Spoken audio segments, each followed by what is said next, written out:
This is why narcissists have the weirdest sexual habits. This is make you speechless. Hey everyone, welcome back to the channel. Today, we're diving into a topic that's as intriguing as it is unsettling.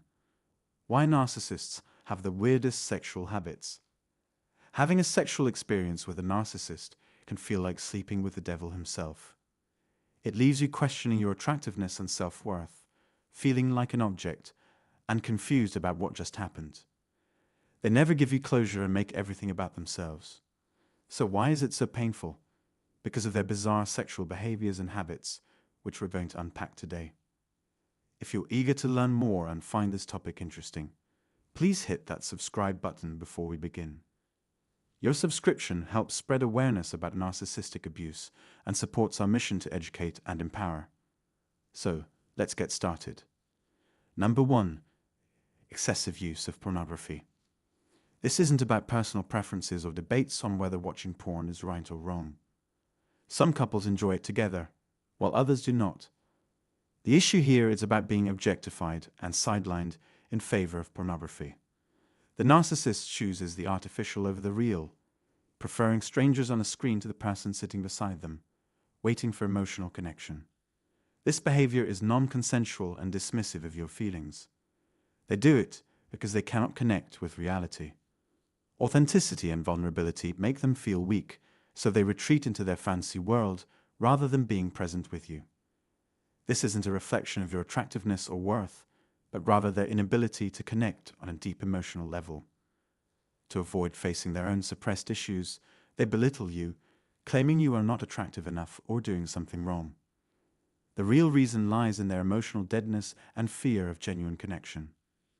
Narcissists often engage in compulsive lying, creating a web of deceit to maintain their control and superiority. These lies can be about trivial matters or significant aspects of their lives, but the underlying motive is the same: to manipulate others and protect their fragile ego. They lie to avoid responsibility, to present themselves as more successful or desirable than they are, and to create confusion and doubt in their victims. This constant dishonesty makes it difficult for you to trust them or feel secure in the relationship. Their reality becomes fluid, shifting to suit their needs and leaving you questioning your own perceptions and sanity. The compulsive lying isn't just about the content of the lies, but about the power dynamics it establishes, keeping you off balance and dependent on them for any semblance of truth. Number 2. Approach avoidance. Approach avoidance means that when you initiate intimacy, the narcissist always declines. They will never allow things to happen on your terms, because maintaining power and control is paramount to them. They need to assert dominance, so they refuse your advances. However, the dynamic shifts dramatically when they desire intimacy. You are expected to comply regardless of your feelings or circumstances.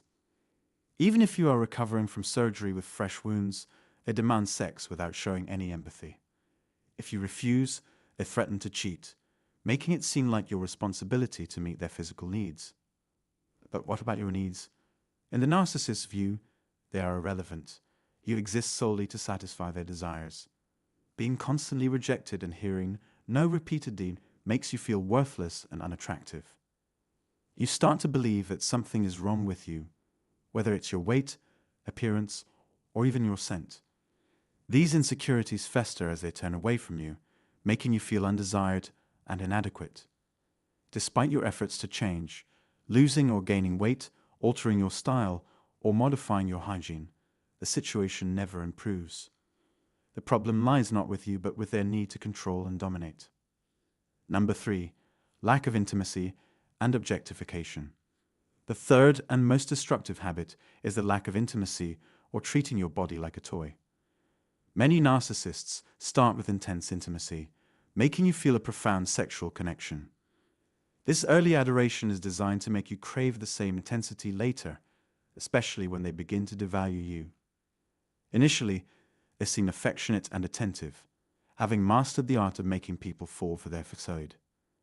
But as time goes on, they know how to withdraw this affection, creating a void and making you doubt your attractiveness. Withholding sex becomes a strategic tool they use to manipulate you. Some narcissists are completely detached and unable to offer any true intimacy. They might even avoid kissing, reacting with anger if you try. Kissing might trigger emotions or make them feel vulnerable, something they fiercely avoid. On the other hand, somatic narcissists might create intense sexual chemistry deliberately, but without any emotional connection. This can create cognitive dissonance, making you believe there's something worth holding onto, even though it's purely physical for them. In essence, narcissists treat you like an object. They might engage physically, but without genuine connection or affection. They use your body for their gratification and discard you once they're satisfied. There's no emotional aftercare, no eye contact, no real holding, just a transactional use of your body, leaving you feeling used and empty. This is how sex with a narcissist feels, devoid of intimacy, reducing you to a mere object in their eyes. Number 4. Sex after intense fights. Habit number 4 is their desire to have sex immediately after an intense fight or argument. Why do they do this? Because your pain is their pleasure. Seeing you sad and vulnerable arouses them, and they immediately want to patch things up, not out of love, but to regain control. It doesn't matter how you feel, how much you're hurting, or what grievances you have. They won't address their abusive behaviors or the trauma they have caused. Instead, they expect you to play along and give in. For the narcissist, winning you over when you're broken reinforces their sense of dominance. Another reason for this behavior is their need to re-establish control. During a fight, they feel a loss of power and fear losing you, especially if you are their primary source of supply. To regain control and ensure you stay, they initiate sex. This act is purely about objectification and control, devoid of genuine intimacy or emotional connection. Engaging in sexual intimacy immediately after a fight leads to a dangerous pattern, forming a sexual trauma bond. The cycle of low lows followed by high highs creates a biochemical roller coaster in your brain. After the stress hormones like cortisol, adrenaline, and noradrenaline flood your system, they are replaced by dopamine, oxytocin, serotonin, and endorphins during and after sex. This hormonal cocktail keeps you entangled with the narcissist, making you crave the fleeting moments of connection and relief from the constant anxiety and panic. Number 5. Controlling sexual positions. Weird sexual habit number 5 involves controlling sexual positions. This isn't about preferences or experimenting with different positions. It's about dominance and control. A narcissist typically prefers positions that immobilize you, turning you into a passive participant. They often want to be on top, ensuring you are beneath them and unable to move freely. They might lock your legs and arms in place, preventing you from participating or expressing yourself. When you attempt to engage actively, they may quickly shut you down with commands like, "No, I don't like that. Stop it." This behavior strips you of your agency, reducing you to an object they use for their gratification. For the narcissist, sex is not about mutual pleasure or emotional connection. It is a means to exert control and dominance. They are not making love to you. They are indulging their false self, feeding their ego with a sense of superiority and control. This behavior is often seen in somatic narcissists, who are particularly body-focused and use their physicality to garner admiration and validation. Somatic narcissists derive their narcissistic supply from their appearance and physical prowess, using their bodies to manipulate and control others. That's it for today's video.